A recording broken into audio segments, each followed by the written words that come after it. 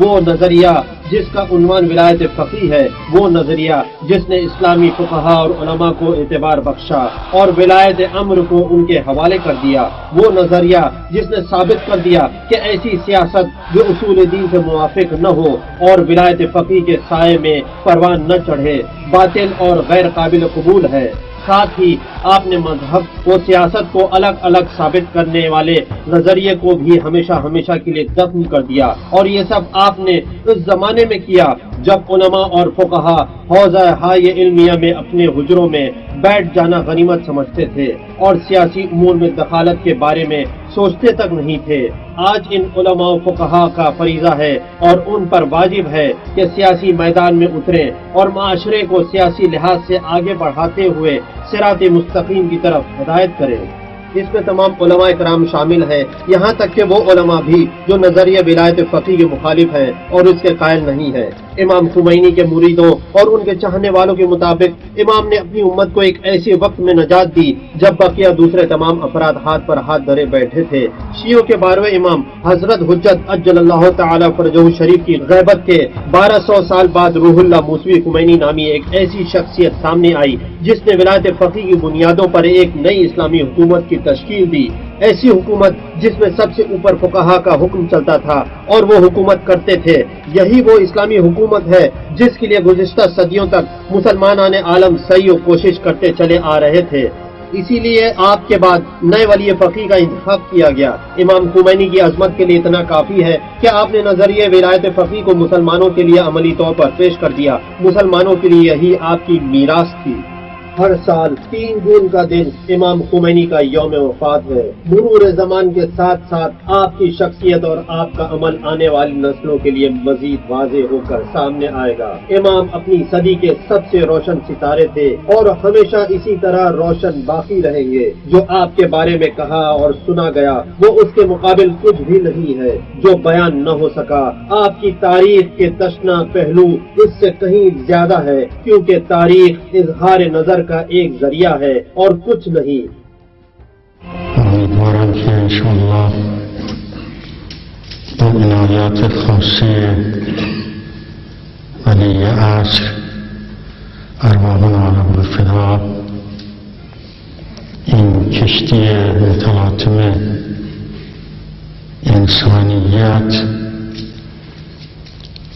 به ساحل نجات برسد و مستضعفان جهان بر مستکبران ظالم پیروز شوند. امید است که حکومت بزرگ همگانی حضرت سلام الله علیه به زودی برقرار شود و چشم همه ما را و همه مسلمین جهان را به نور مبارکش روشن فرماید.